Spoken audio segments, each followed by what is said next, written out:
আপু আর দুলাভাই ধাক্কা দিয়ে বাসর ঘরের ভিতর প্রবেশ করালো। আমি ঢুকে নীলার দিকে তাকিয়ে যা দেখলাম তা বিশ্বাস করার মতো না। দেখি নীলা সিগারেট টানছে। নীলা বলল, জামাইবাবু কি খবর? সামনে ইলেকশন, ভোট কিন্তু আমাকে দিতেই হবে। আমার মাথায় আকাশ ভেঙে পড়লো। আমি কি শুনছি? আমি বললাম, কি বললা তুমি? বলছি আমি নির্বাচন করছি, ভোট আমাকে দিতে হবে। তুমি নিশ্চয়ই মজা করছো। মজা করার কি আছে, আমি সত্যিই নির্বাচনে দাঁড়াচ্ছি। তুমি না এসব ছেড়ে দিয়েছো?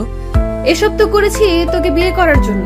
তোকে বিয়ে করে ফেলেছি, এখন আমাকে আর দেখে কে? আমি এখনো নীলার কথা বিশ্বাস করতে পারছি না। কিন্তু সিগারেট টানছে এটা সত্যি। লাস্ট কয়েকদিনের আচরণ সন্দেহজনক মনে হয়েছিল। তাহলে কি সত্যি নীলা আগের মতোই রয়ে গেছে? এখন রাস্তায় রাস্তায় ঘুরে বেড়াবে? নীলা বলল, কিরে কি ভাবছিস? সিগারেট খাবি? নে ধর। আমি সিগারেটটা হাত থেকে নিয়ে ফেলে দিলাম। এই কাজ করার পর নীলার মুখ রাগে লাল হয়ে যায়। বসা থেকে উঠে এসে আমাকে চড় মারলো আর বলল, তোর কত বড় সাহস, তুই আমার হাত থেকে সিগারেট ফালায় দিয়েছিস? জানিস আমি কে? আমি এই এলাকার বড় আপু। তাড়াতাড়ি সিগারেট ধরিয়ে আমার মুখে দে। আমি তাড়াতাড়ি সিগারেট ধরিয়ে নীলার মুখে দিলাম। নীলা বলল, শোন, তুই তো বলেছিলি বিয়ে করতে, বিয়ে না করলে ভবিষ্যৎ অন্ধকার, তাই আমি সেটাই করলাম। বিয়ে করলে তো স্বামীর কথা মানতে হবে, তাই এখন আমি তোমার স্বামী, তোমার আমার কথা মানতে হবে। মানবো না? কি করবি? অনেক কিছু। আমাকে কিছু করলে তোর হাত পা ভেঙে সারা জীবনের জন্য লুলা বানিয়ে দিব। আমি ভাবলাম নীলা এখন তার পাওয়ার দেখাচ্ছে, অহংকারে তার মাথা ঠিক নাই। আমি বললাম, শোনো, আমার বোধহয় তোমার মাথা ঠিক নাই, তোমার লম্বা একটা ঘুম দরকার। আমি সম্পূর্ণ ঠিক আছি। আমি যদি চেয়ারম্যান হই তাহলে কত মানুষ আমাদের সম্মান করবে, তাই না? আমার এত সম্মান দরকার নাই। তোমাদের প্রকৃত সম্মান কোথায় জানো? ওকে ওকে, আমি আর শুনতে চাই না। নীলা, তোমার কি হয়েছে? কি সুন্দর কথাবার্তা ছিল তোমার। কথার মধ্যে আলাদা একটা জাদু ছিল, হঠাৎ করে সব পাল্টে গেল। আমার বোধহয় তোমার মাথা ঠিক নাই, এখন তোমার ঘুম দরকার। কি? আমার মাথা ঠিক নাই? এই বলে ঠাস করে আমাকে চড় মেরে দিল। ব্যথার কারণে কাঁদি নাই, কষ্টের কারণে চোখ দিয়ে পানি চলে আসলো। আমি নীলার পায়ে ধরে বললাম, নীলাপু, তুমি আমাকে মেরে ফেলো, কিন্তু আমার মা বাবার সাথে কটু কথা আর খারাপ ব্যবহার করো না। ওকে, পা ছাড়। না, তুমি ওয়াদা করো। আমার কথার বিরুদ্ধে গেলে তাদের সাথে নরম ভাষায় কথা বলবা। ওকে, বলবো। আমি খেয়াল করলাম নীলার পায়ে ধরাতে নীলা কেমন যেন মোচড় দিয়ে উঠল। যতক্ষণ পায়ে ধরে রাখছিলাম ততক্ষণ বড় বড় শ্বাস নেয়। আমি পা ছেড়ে এক কোনায় গিয়ে বসলাম। কিছুক্ষণ কোনো কথা বললাম না। আমি বললাম, আমার ঘুমে ধরেছে, আমি ঘুমিয়ে যাই। এই সময় গয়না কে খুলবে? কেন, তোমার হাত আছে না? আমি একটা বালিশ আর খেতা নিয়ে নিচে শুয়ে পড়লাম। নীলা বলল, ওপরে শো। না, তোমার সাথে শুব না। কেন? চিন্তা ভাবনা করে দেখো। আমি এই বলে নিচে বিছানা করে শুয়ে পড়লাম। নিচে কার্পেট আছে, বালিশ আর খেতা দিয়ে শুয়ে পড়লাম। আপু দুলাভাই কম্বল দেয় নাই। ভাবছে আজ রাতে এমনিতেই গরম থাকবো, কম্বল লাগবে না। আমি নিয়ত করলাম যতদিন পর্যন্ত নীলা আমার কথা মতো না চলবে ততদিন আমি নীলার শরীর টাচ করব না। আর যদি বেশি বাড়াবাড়ি করে তাহলে অন্য ব্যবস্থা করব। ভাবছিলাম আজ নীলার 27 বছরের জীবনের একটা কষ্টের ইতি ঘটতে যাচ্ছে, কিন্তু না, সেই কষ্টটা আরো দীর্ঘমেয়াদী হলো। নীলার মুখটা আমার চোখে ভাসছে। মন চাচ্ছে এখন গিয়ে মনের ইচ্ছা মতো কিস করার জন্য, কিন্তু সেটা সম্ভব না। যেদিন পর্যন্ত আমার পায়ে ধরে মাপ না চাইবে ততদিন পর্যন্ত কোনো স্পর্শ নাই। যদি পরকীয়া করে করুক, পরদিন অন্য মেয়ে নিয়ে আসবো। যেহেতু 27 বছর কোনো পরকীয়া করে নাই, মনে হয় না সামনে করবে। এইসব কথা ভাবতে ভাবতে কখন যে ঘুমিয়ে পড়লাম। সকালবেলা ঘুম থেকে উঠে দেখি নীলা পাশে আমাকে জড়িয়ে ধরে ঘুমিয়ে আছে বিছানার উপর। আমি সাথে সাথে উঠে পড়লাম। নীলাও উঠে পড়লো আর বলল, কি হলো, উঠে পড়লি কেন? তোমাকে কে বলেছে আমার সাথে শুতে? আমার মন চাইছে তাই। থাকো তুমি তোমার মন নিয়ে। আমি চলে গেলাম ওয়াশরুমে। ওয়াশরুম থেকে বের হয়ে টেবিলে পড়তে বসলাম। কিছুক্ষণ পড়লে মা ডাক দিল খেয়ে যেতে। খাইতে গেলাম। মা জিজ্ঞেস করলো, নীলা কই? আসে নাই? না। আসবো নে। মা আমার রুমে গেল, গিয়ে নীলাকে নিয়ে আসলো। আমি খাওয়া দাওয়া করে চলে গেলাম রুমে। একটা কথাও বললাম না, খেয়ে চলে আসলাম। বিছানায় শুয়ে মোবাইল টিপছি। নীলা চা আনলো, বলল, এই নে চা। টেবিলে রাখো। নীলা টেবিলে রাখলো। নীলা বলল, আমি বাইরে যাব। যেখানে মনে চাই যাও, আমাকে জিজ্ঞেস করার কি আছে। দেখলাম নীলা রেডি হয়ে বাইরে চলে গেল। আমিও পিছে পিছে বের হলাম, কারণ সে আমার বউ। সবচেয়ে বড় কথা হলো আমি তাকে ভালোবাসি। নীলা এলাকার কয়েকজন ছেলের সাথে দেখা করলো, তাদের সাথে অনেকক্ষণ কথা বলল। আবার নীলা বাড়ির দিকে হাঁটা ধরলো। আমি দোকানে গিয়ে সিগারেট ধরাইলাম, খেয়ে বাসায় আসলাম। দেখি নীলা ঘর ঝাড়ু দিচ্ছে। আমি বিছানায় শুয়ে পড়লাম। নীলা আমার দিকে আর চোখে তাকাচ্ছে, দেখে আমি কিছু বলি কিনা। কিন্তু না, আমি একটা কথা বলবো না। যতদিন পর্যন্ত এসব না ছাড়বে, এভাবে মানসিক কষ্ট পেয়ে যাবে। ঝাড়ু দিয়ে আমার পাশে শুইল। আস্তে আস্তে নীলা একটা হাত আমার শরীরে রাখলো। আমি যত বিরক্ত আছে সব বিরক্ত নিয়ে নীলার দিকে তাকালাম। নীলা হাত সরিয়ে নিল। আমি উঠে কাপড় নিয়ে ওয়াশরুমে চলে আসলাম। ভাবলাম আমার কথা মানবে না, আবার আমার কাছ থেকে সুখের আশা করে। এত সোজা না দুনিয়াটা। আমি দেখলাম নীলার কয়েকটি কাপড় ভিজানো আছে, সেগুলো ধুয়ে দিলাম। আমি গোসল করে কাপড়গুলো নিয়ে ছাদে চলে গেলাম। ছাদে গিয়ে কাপড় নেড়ে আসলাম। এসে দেখি নীলা ওয়াশরুমে মনে হয় গোসল করছে। আমি টেবিলে বসে বই ঘাটছি। ভাবছি এক রুমে দুই মানুষ, একজনের সাথে আরেকজন কথা বলে না। নীলা ওয়াশরুম থেকে গোসল করে বের হলো, নতুন এক শাড়ি পরে, যেটা দেখে আমার মাথা পুরো গরম হয়ে গেল। নীলা কাপড় নেড়ে বিছানায় বসে চুল আশ্রাইতেছে, আর আমি লোভাতুর দৃষ্টিতে নীলার দিকে তাকিয়ে রইলাম। তার কোমরের একাংশ দেখা যাচ্ছে। আমি কাশতে কাশতে বাথরুমে চলে গেলাম। আধা ঘন্টা পর বের হলাম। বের হয়ে দেখি জমিয়ে মার সাথে আড্ডা দিচ্ছে। দিনটা কেটে গেল। সারাদিন কেউ কারোর সাথে কথা বলি নাই। রাতের বেলা আমি পড়তেছি, নীলা শুয়ে শুয়ে মোবাইল টিপছে। কতক্ষণ পড়লাম জানি না। নীলা বলল, হইছে, আর পড়তে হবে না, এবার ঘুমা। তোমার বলা লাগবে না। আমি আস্তে আস্তে বিছানায় শুয়ে পড়লাম। নীলা আমার পাশে শুইল। আমি বললাম, নীলা, এসব নির্বাচন কি দরকার আছে? চলো আমরা নিজেরা সুন্দর একটা সংসার করি। দেখ, নির্বাচন সম্পর্কে আমাকে কিছু জিজ্ঞেস করবি না, ওইটা তো বাইরে। এখন তো আমরা দুজন একসাথে। এখনো তুমি আমার থেকে অনেক দূরে। এই বলে আমি বালিশ নিয়ে নিচে চলে আসলাম। আমি কি করব বুঝতে পারছি না। আজকে নীলাকে অনেক সুন্দরী দেখাচ্ছে। আমার মন বলছে এমন একটা মেয়েকে আমার মন চাচ্ছিল। কেন জানি মনে হচ্ছে সে কাছে থেকেও অনেক দূরে। মা বাবা যদি জানতে পারে নীলা নির্বাচন করবে, তাহলে কি যে হবে আল্লাহ জানে। সবচেয়ে বেশি কষ্ট পাবে মা। এর আগে নীলাকে আটকাতে হবে। কেমন জানি একটা আওয়াজ আসছে, মনে হচ্ছে কেউ কাঁদছে। নীলা কাঁদছে, বুঝছি নীলা কষ্টে কাঁদছে। আমি বুঝতে পারছি না কি করব। নীলার কাছে গিয়ে নীলাকে সান্ত্বনা দিব, চাইলেই সম্ভব। কিন্তু না, আমি তা করছি না। কাঁদুক, ইচ্ছে মতো কাঁদুক, বুঝুক তার জীবন আমি কতটা গুরুত্বপূর্ণ। অনেকক্ষণ হয়ে গেল, এখনো কাঁদছে। এখন আমার নিজেরও খারাপ লাগছে। আমি উঠে নীলার শরীরে হাত রেখে বললাম, নীলা। নীলার সাথে সাথে আমাকে জড়িয়ে ধরলো। আমিও জড়িয়ে ধরলাম নীলাকে। দেখি নীলার চোখে পানি আমি মুছে দিলাম। নীলার শ্বাস আমার মুখে আসছে। তার শরীর থেকে মিষ্টি একটা গন্ধ আসছে। আমি ভাবলাম আর আগানো যাবে না। আমি ঘুমের ভান করে সারা শরীর ভার ছেড়ে দিলাম বিছানায়। নীলা আমাকে জড়িয়ে ধরে ঘুমিয়ে পড়লো। তারপর আমিও ঘুমিয়ে পড়লাম।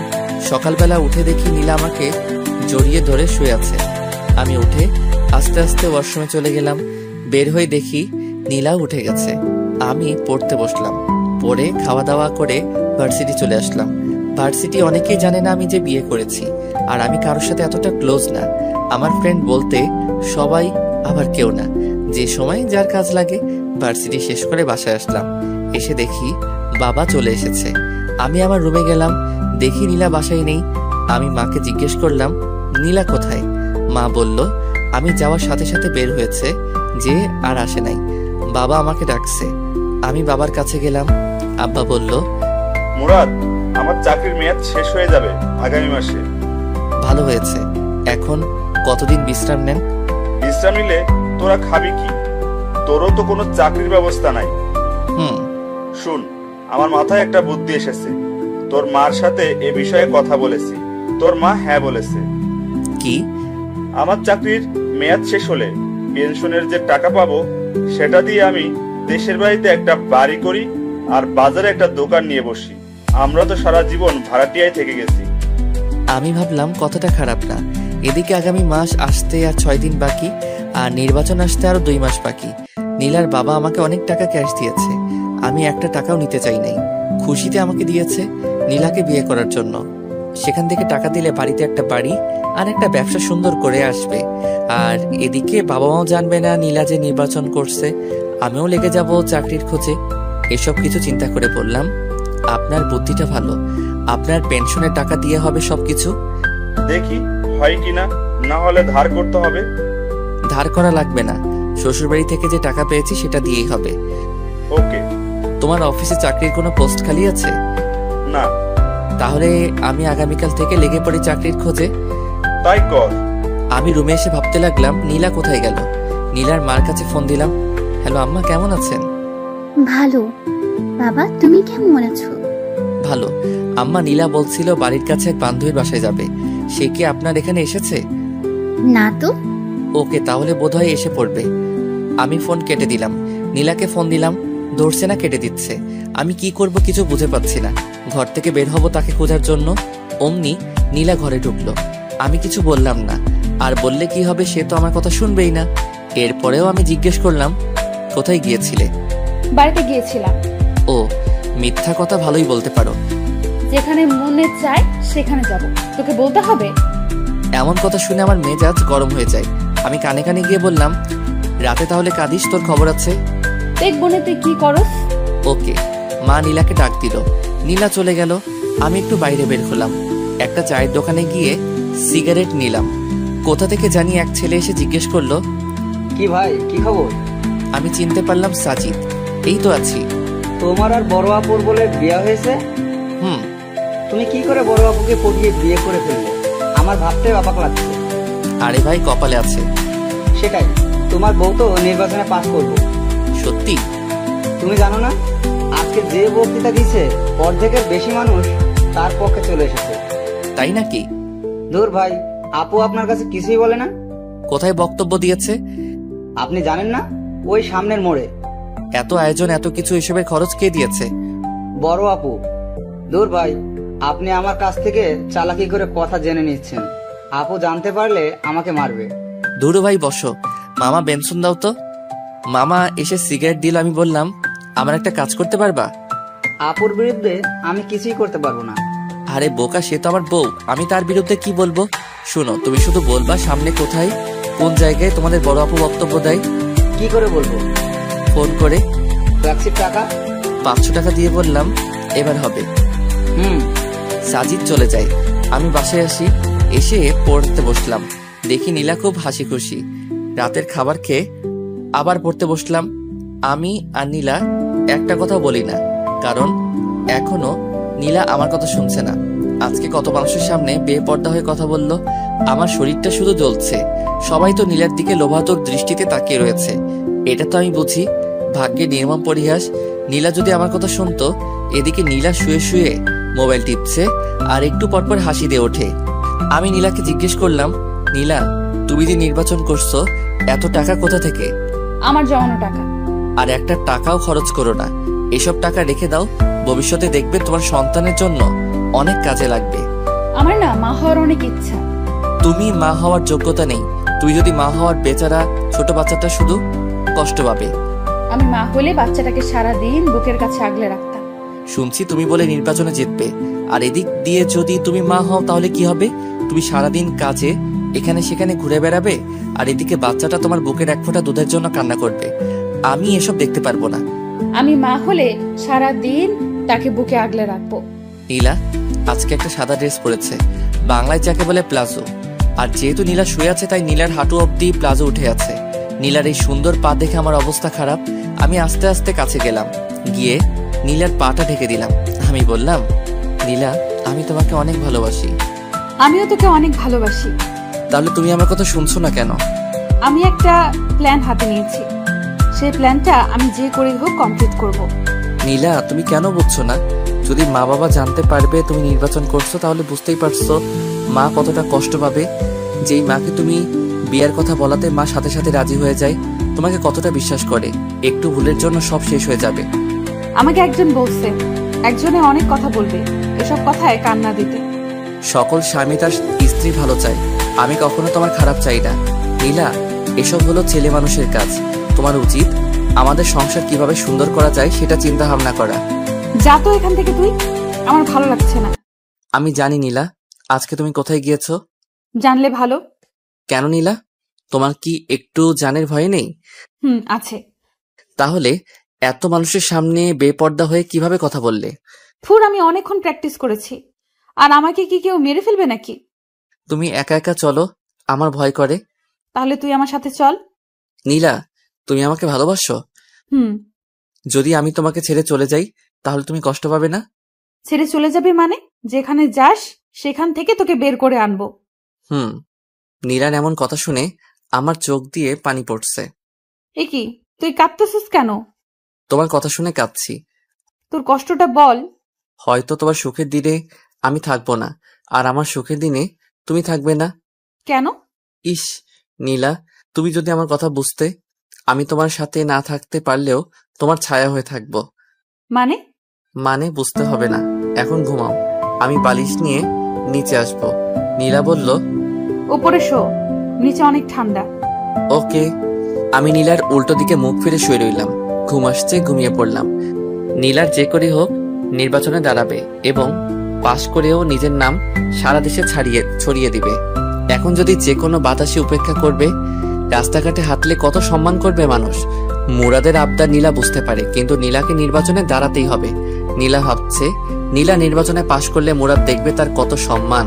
তার আগে যেভাবেই হোক তাকে টিকে থাকতে হবে।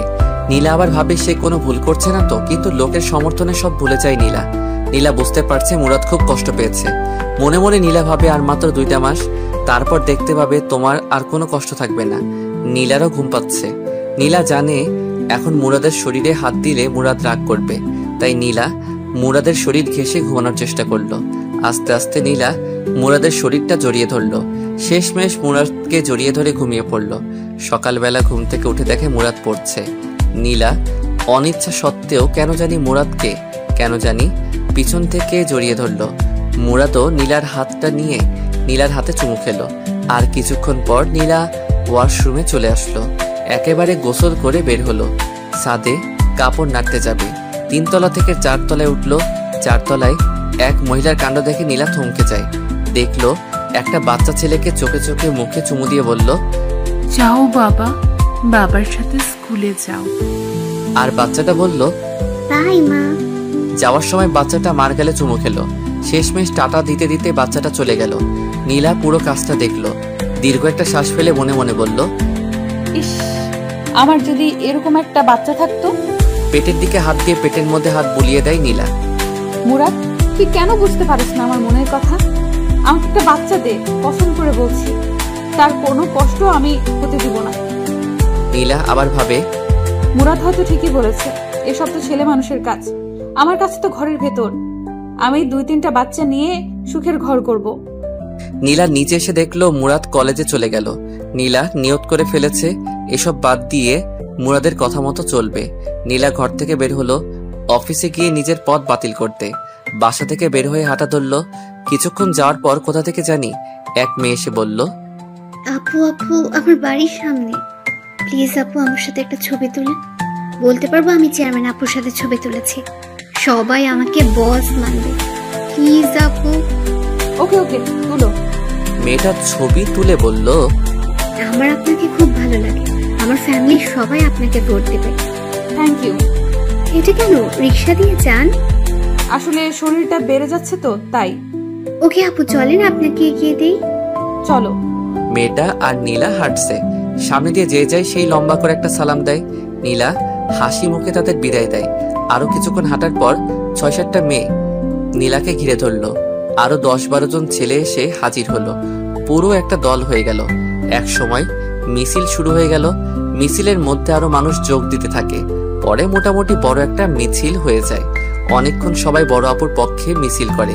এক জায়গায় এসে এক রেস্টুরেন্টে নিয়ে সবাইকে কিছু খাওয়াইয়া তাদের বিদায় দিল। নীলা বাড়িতে চলে আসে। এসে ফ্রেশ হয়ে শুয়ে ভাবতে লাগলো কোথা থেকে কি হয়ে গেল। যে জায়গায় গিয়ে না করে আসবে এসবের মধ্যে আমি আর নাই। সেখানে গিয়ে বড় এক মিছিল করে আসলো। এত মানুষের সারা কিভাবে নীলা ফেলে দিবে? এখন কত সম্মান, পরে না জানি কত সম্মান হবে। বের হলেই মানুষ ঘিরে ধরবে। তখন মুরাদ বুঝতে পারবে আমি কেন এত কষ্ট করেছি। তখন হয়তো মুরাদ আমাকে একটা বাচ্চা নেওয়ার সুযোগ দিবে। আমি নীলার মনের ভিতর ঢুকে যাওয়ার চিন্তা ভাবনা করছি। নীলার সব কাজে রেসপন্স করব, কিন্তু আসল কাজটা করব না। আমি বুঝতে পারছি এইভাবে নীলার সাথে আর বেশি দিন থাকা যাবে না। ভার্সিটি থেকে এসে দেখি নীলা ঘুমাচ্ছে। তার মায়াবী মুখটা কি সুন্দর করে তাকিয়ে আছে। আমি অনিচ্ছা সত্ত্বেও নীলার কপালে চুমু খেলাম। নীলা পাশ ফিরে আবার শুয়ে পড়ল। আমি ফ্রেশ হয়ে নীলাকে ডাক দিলাম, নীলা আমার খিদা লাগছে। দাঁড়াও, আমি নিয়ে আসছি। নীলা একটু পর আমার জন্য খাবার নিয়ে আসে। আমি খেলাম। আমি বললাম, নীলা তুমি আজকে মিছিল করেছো? কেন? যাতে নির্বাচনে পাশ করতে পারি। ওকে, তাহলে তুমি নির্বাচন নিয়েই থাকো। মুরাদ রাগ করিস না, আমি এখান থেকে বের হতে পারবো না। ওকে, তোমার যা ইচ্ছা তাই করো। আমি বিকালের দিকে ছাদে গেলাম, গিয়ে দেখি জ্যোৎস্না। আমি বললাম, জ্যোৎস্না আপু কেমন আছেন? ভালো, তুমি? ভালো। কেমন চলছে তোমার দিনকাল? এই তো মোটামুটি। আমার সামনে বিয়ে। ভালো। আপু আমার একটা সমস্যা, যদি একটু হেল্প করতেন। কি বলো? নীলা খালি নির্বাচন করে, এই নিয়ে তাকে আমি প্রতিদিন বোঝাই, কিন্তু সে কোনো কথা কানে নেয় না। আপনি যদি একটু হেল্প করতেন। যে তার স্বামীর কথা শুনে না, তাহলে অন্য আরেকজনের কথা কি শুনবে? তারপরেও একটু কথা বলে দেখবেন। ওকে, আমি যাই। হুম। আমি চলে আসি। কি করব কিছুই মাথায় আসছে না। এইভাবে এক সপ্তাহ চলে গেল। বাবা গ্রামে চলে যায়। গ্রামের বাড়িতে নতুন বাড়ি হলে মাও চলে যাবে। নীলা জিজ্ঞেস করলে বলি বাড়িতে বেড়াতে গেছে। আমি এই বিষয় নীলার কাছ থেকে সম্পূর্ণ গোপন রাখি। আর সে নির্বাচন নিয়ে ব্যস্ত। এদিকে টাইম দেওয়ার কোনো প্রশ্নই আসে না। নীলাকে কেমন জানি লাগে, তার সাথে কথা বলা, হাসাহাসি এখন আর ভালো লাগে না। এখন কেন জানি নীলাকে বিরক্তিকর মনে হয়। আমি আস্তে আস্তে নীলার সাথে কথা বলা কমিয়ে দিলাম। ওই তো আগামীকাল সারাদিন নীলার সাথে একটা কথা বলি নাই। বুঝতেই পারছেন এটা কতটা কষ্টকর। নীলাকে অনেক বোঝালাম, শেষমেশ যেই কদু সেই লাউ। আমি ভাবলাম নীলার মা বাবার সাথে এই বিষয়ে কথা বলতে হবে। আমি সময় করে চলে আসি নীলার বাড়িতে। দেখি তার মা বাবা দুজনেই বাড়িতে। হঠাৎ নীলাকে ছাড়া আমাকে দেখে তারা অবাক হয়ে যায়। নীলার মা বলল, বাবা তুমি এমন সময় একা? নীলা কোথায়? নীলা বাড়িতে। আম্মা আব্বা কিছু কথা আসছিল। নীলারে নিয়ে একটা সমস্যা হচ্ছে। কি সমস্যা? আসলে নীলা খালি নির্বাচন করে। এই সারাদিন নির্বাচন নিয়ে বাড়ির বাইরে ব্যস্ত থাকে। কত যে বললাম এসব ছেড়ে দিতে, আমরা সুন্দর করে সংসার সাজাই, কিন্তু কে শুনে কার কথা। আপনারা দুজন যদি একটু বলতেন এসব ছেড়ে দিতে, তাহলে খুশি হতাম। আসলে বাবা কি বলবো, সে ছোটবেলা থেকেই স্বপ্ন দেখে আসছে এই এলাকায় নির্বাচন করবে। তাই সে ছোটবেলা থেকে টাকা জমাইছে। তোমার অসুবিধা হলে আমরা অবশ্যই নীলাকে বোঝাবো। ধন্যবাদ। আমি নীলার বাড়ি থেকে খাওয়া দাওয়া করে বাসায় আসলাম। এসে দেখি নীলা ঘরের ভিতর নাচতেছে। আমি মুচকি হাসি দিলাম। আমি বললাম, এত খুশি কেন? সবাই বলছে আমি পাশ করব। ঘরের বাইরে বের হলে কত মানুষ আমাকে ঘিরে ধরে। সেটা তো ধরবেই, কারণ তুমি অনেক সুন্দরী, আর সুন্দরের পূজা করে সবাই। সুন্দরী বলে না, আমি চেয়ারম্যান হব বলে। এখনো কোনো নেতা তোমাকে আহ্বান করে নাই রাতে তার সাথে থাকার জন্য? এটা কি বললি তুই? আবার বল। মুহূর্তের মধ্যে নীলা চোখ মুখের রং পাল্টে গেল। যদি এরকম অফার পাও তাহলে ফোন করে বলে দিও আজ রাতে আমি বাইরে থাকবো। ঠাস ঠাস করে দুটো চর বসিয়ে দিল গালে। আমি বললাম, সত্যি কথা বললে কারো সহ্য হয় না। নীলা কেঁদে দেয়। কেঁদে কেঁদে আমাকে জড়িয়ে ধরে বলে, তুই এমন কথা বলিস না। এই নীলা শুধু তোর, নীলার সব তোর, নীলার যৌবন রূপ সব তোর, এসব কিছু তোর জন্য। নীলা আমার একটা হাত নিয়ে তার গালে দিল। খুব কষ্ট হচ্ছে নীলা, এর একটা কিছুই আমি পাবো না। এসব কিছু কয়েকদিন পর পথের মানুষের কাছে চলে যাবে। এমন কথা মুখে আনিস না মুরাদ। আমি তোরে ভালোবাসি, তোকে ছাড়া আমি বাঁচবো না। তুই এমন কথা আর বলিস না। প্লিজ নীলা, তুমি এসব ছেড়ে চলে আসো। প্লিজ প্লিজ, তোমার আর আমার জন্য সুন্দর একটা জীবন অপেক্ষা করছে। এসব ছেড়ে দাও। নীলা কিছু বলছে না। আমি আস্তে আস্তে নীলার গালে ধরে নীলার ঠোঁটের কাছে আমার ঠোঁট নিয়ে আস্তে আস্তে লাগিয়ে দিলাম। নীলা চোখ বন্ধ করেছে। নীলা আমার মাথাটা চেপে ধরলো তার ঠোঁটে। আমি পাগলের মতো কিস করছি নীলাও। নীলার শ্বাস ভারী হচ্ছে। আমি ভাবলাম এখনই বাদ দিতে হবে, না হলে নীলাকে আটকানো কঠিন হবে। আমি আস্তে আস্তে নীলাকে ছেড়ে দিলাম। নীলা বলল, কি হলো? ভালোই তো লাগছিল, আবার ধর। মনে হয় মা ডাকছে। এই বলে আমি সোজা ঘর থেকে বেরিয়ে আসলাম। নীলা বুঝতে পারছে না কি বলবে, শুধু তাকিয়ে রইল। আমি ভাবলাম লাভ নাই, যতদিন না পর্যন্ত ওইসব ছাড়বে না ততদিন পর্যন্ত আমাকে পাবে না। আমি 2-3 জায়গায় চাকরির জন্য নিবন্ধন করলাম। এসব বিষয় নীলার কাছে গোপন রাখলাম। তাকে বলে কি করব? আমি বাইরে যাওয়ার সাথে সাথে নীলা ঘর থেকে বের হয়ে পড়ে। আর কি বলবো, এসব কিছু নীলার কাছে গোপন রাখলাম। আমি সোজা বাইরে আসলাম, এসে সিগারেট খেলাম, খেয়ে রুমে ঢুকলাম। রুমে ঢুকলে নীলা বলল, তুই আমার বাবা মার কাছে বিচার দিয়েছিস কেন? মনে চেয়েছে। দেখ, আমাকে নিয়ে প্রতি দোকানে এখানে সেখানে সব জায়গায় কথা হয়। তারা বলে আমি জিতলে এলাকার উন্নতি হবে, এলাকায় শান্তি থাকবে। এসব মানুষের কথা আমি কি করে ফেলে দিতে পারি? আমি ছাড়তে পারবো না। ভালো, তোমার যদি মনে চাই করো, মনে থাকে যেন। পরে যখন কেঁদে কেঁদে আমাকে জোরে চিল্লাই চিল্লাই ডাকবে তখন আমাকে পাশে পাবে না। নীলা, তুমি এখন বাচ্চা মেয়ে না, ভালো মন্দ বিচার করার বিবেক তোমার মাথায় আছে। হায় রে কপাল আমার, আমারই দোষ কেন যে সুন্দরীর পাগল হলাম। যদি জ্যোৎস্নাকে অথবা তানহাকে বিয়ে করতাম তাহলে কতই না সুখী হতাম। এই বলে রুম থেকে বের হয়ে আসলাম। সোফায় এসে টিভি দেখতে লাগলাম। কিছুক্ষণ পর মা এসে বলল, আগামীকাল বাবা আসবে। দিনটা কেটে গেল নীলার সাথে, আর কথা বলি নাই। পরদিন বাবা এসে আমাকে ডাকা শুরু করলো। আমি গেলাম বাবার কাছে। একটা কাগজ ঢিল দিয়ে বলল, এসব কি মুরাদ? আমি কাগজ ধরে দেখি নীলার নির্বাচনের পোস্টার। তার মানে বাবা জেনে গিয়েছে নীলা নির্বাচন করছে। বাবা আবার বলল, কোথায় তোর বউ? কোথায়? আস্তে বাবা, আমার কথা শোনো। কি শুনবো? আমি জানি নীলা নির্বাচনে দাঁড়াচ্ছে। কি বললি তুই? নীলা নির্বাচনে দাঁড়াচ্ছে? তার কত সাহস! তাড়াতাড়ি তার মাকে ফোন দে। এমন অলক্ষী মেয়ে আমাদের দরকার নেই। শোনো, আমি তোমাদের বুঝিয়ে বলি। বাবা, আমি জানি না যে নীলা নির্বাচনে দাঁড়াচ্ছে। বাসরাতে সে আমাকে বলে, তখন যা হওয়ার হয়ে গেছে, এখন তার কিছু করার নাই। আমি নীলাকে অনেক বোঝালাম, কিন্তু কে শুনে কার কথা। আব্বা মা যা হওয়ার হয়ে গেছে, তোমরা কোনো টেনশন করো না, আমি বিষয়টি দেখছি। তোর বউ যেন আমার সামনে না পড়ে। ওকে, আমি দেখছি। আমি চলে আসলাম। দেখি নীলা চুপচাপ বসে আছে আর আমার দিকে আর চোখে তাকাচ্ছে। আমি হাসি মুখে বললাম, তোমাকে কিছু বলবো না, তোমার যা মনে চাই করো। নীলা কিছু বলল না। আমি চুপচাপ বেলকনিতে গিয়ে বাইরে তাকিয়ে রইলাম। নীলা আমার পাশে এসে দাঁড়ালো আর বলল, তোকে আমি কষ্ট দিতে চাইনি মুরাদ। আমার কষ্ট তো কিছুই না। মা আর বাবা অনেক দুঃখ পেয়েছে তোমার এই অপ্রত্যাশিত কাজে। সরি। সরি বলে কি লাভ? সরি বললে কি আর তুমি এসব থেকে ফিরে আসবে? তুমি তো বুঝতে পারছো না সবাই তোমাকে কি সম্মান করবে। বলবে দেখো দেখো চেয়ারম্যানের জামাই। সব ছেলেরা তোমাকে দেখে হিংসা করবে। নীলা, তুমি এখনো ছোট রয়ে গেছো। আমার জায়গায় যদি অন্য কেউ থাকতো তাহলে এতদিনে কি চেয়ারম্যান হয়ে যেতে। আমি যে ভালো সেই জন্য তোমাকে বাধা দিচ্ছি। শুনো, এখন তুমি গিয়ে আমার মায়ের কাছে আর বাবার কাছে মাপ চাইবা। বলবা আর আমি নির্বাচনে দাঁড়াচ্ছি না। বলবো না। বলবা না? না না না। আমি আমার হাত উঠাইলাম চর দিতে, কিন্তু কোনো এক টানে আর পারলাম না চর মারতে। নীলা বলল, মারলি না চর? দেখতাম তোর কত সাহস। এখন যদি আমি একটা ফোন করি তাহলে শত শত ছেলে চলে আসবে। আমি চাইলে তোকে মেরে বুড়িগঙ্গা নদীতে ফেলে দিতে পারি।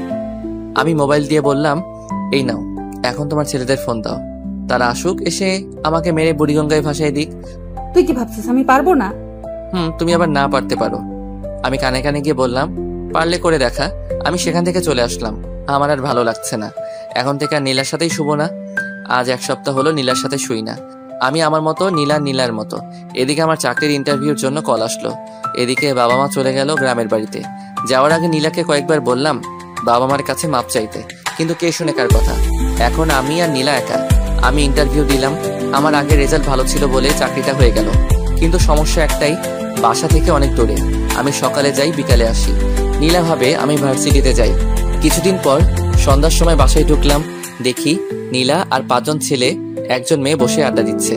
তাদের একজনের হাতে সিগারেট, নীলাও সিগারেট খাচ্ছে। আমি ঘরে ঢুকলে নীলা বলল, এ হলো আমার স্বামী মুরাদ। মাঝখান থেকে একজন ছেলে বলে উঠল, বড় আপু, আপনি বিয়ে করে ফেলেছেন? আমরা তো জানি না।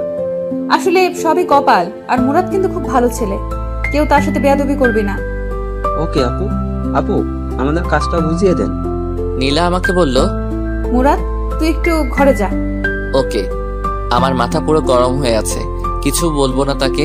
আমি ভাবলাম এভাবে আর চলতে পারে না। আরে আমার তো একটা সম্মান আছে। চেয়ারম্যান হওয়ার পর সবাই বলবে দেখো দেখো চেয়ারম্যানের জামাই, কিন্তু সেটা বলবে টিটকারি করে। ভাবলাম আজ নীলাকে শেষবারের মতো বলবো, তারপর অন্য কোনো রাস্তা দেখতে হবে। নীলা তাদের সাথে কথা বলে অনেকক্ষণ। এই ফাঁকে আমি তাদের জন্য হালকা নাস্তা নিয়ে যাই। নীলার অহংকারে শেষ নাই। নীলা তাদের ছোটখাটো মিটিং শেষ করলো।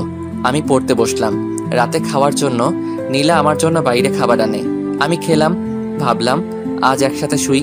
আমি শুলাম তাড়াতাড়ি, কারণ সকালে অফিসে যেতে হবে। দেখি নীলা মোবাইল টিপছে। আমি বললাম, নীলা। বলো। মোবাইল রাখো। ওকে, বলো। নীলা, তোমার নির্বাচন আর কতদিন আছে? আর মাত্র 15 দিন। ভালো, তোমাকে শেষবার ওয়ার্নিং দিচ্ছি। তুমি কি এখান থেকে বের হতে পারবে? আর কতবার বলবো? তাহলে শোনো, এসব ছেলে পেলে নিয়ে ফ্ল্যাটে আসবা না। কেন? আমি না করছি তাই। ওকে, তোমার যা ইচ্ছা। আমি বিছানায় শুয়ে ঘুমিয়ে পড়লাম। পরদিন সকালে উঠে গেলাম অফিসে। অফিস শেষ করে অফিসের আশেপাশে বাসা খুঁজতে লাগলাম। নীলার মুরাদের একই জ্ঞান জ্ঞান, আর ভালো লাগে না। প্রতিদিন একই বিষয় নিয়ে কথা বলে। ভালো হয়েছে তার বাবা মা চলে গেছে, না হলে কত বাধার সম্মুখীন হতে হতো। মুরাদকে নীলা অনেক ভালোবাসে, সেজন্য নীলা এত অসম্মানের পরেও মুরাদের কাছে পড়ে রয়েছে। কিন্তু নীলা বুঝতে পারছে না মুরাদের কি হয়েছে। কিছুদিন ধরে মুরাদ নীলার সাথে খুব ভালো ব্যবহার করছে, খুব হাসি খুশি, সব কাজে রেসপন্স। নীলা বুঝতে পারলো মুরাদ তাহলে এতদিনে সবকিছু বুঝতে পারছে। ওই তো সেদিন নীলার মিটিং করে আসতে দেরি হয়েছিল। মুরাদ এগিয়ে গিয়ে নীলাকে নিয়ে আসে। শীত বলে দুজন এক চাদরের ভিতর একজন আরেকজনকে জড়িয়ে ধরে বাসায় আসে, যা দেখে নীলার খুব ভালো লাগে। এই মাসের শেষ কয়েকদিন নীলা মুরাদকে জড়িয়ে ধরে ঘুমায়। মুরাদের প্রতি নীলার ভালোবাসা অনেক বেড়ে যায়। কিন্তু এসব কিছু রীতি ঘটলো ওই দিন দুপুরে। ঘুম থেকে উঠে দেখলো মুরাদের বই কাপড় চোপড় কিছুই নেই, আর টেবিলের উপর একটা চিঠি পেল। নীলা উঠে পুরো রুম দেখলো, তেমন কিছুই নেই। কয়েকটা বই আর কিছু কাপড় চোপড় পরে আছে, সেগুলো পুরাতন। আলমারি খুলে দেখলো মুরাদের কিছুই নেই। তাহলে কি মুরাদ চলে গেল কোথায়? নীলা জোরে জোরে মুরাদ বলে ডাক দিল। তার শব্দই আবার ফিরে আসলো। পুরো ফ্ল্যাট চেক করলো, প্রয়োজনীয় সবকিছু আছে। নীলা আস্তে আস্তে চিঠির কাছে আসলো। নীলার বুকটা কাঁপছে। মুরাদ কি চলে গেছে? আগে মোবাইল নিয়ে কল করলো মুরাদের নাম্বারে, ফোন বন্ধ। এবার চিঠির কাছে এসে চিঠি হাতে নিল, কাপা কাপা হাতে।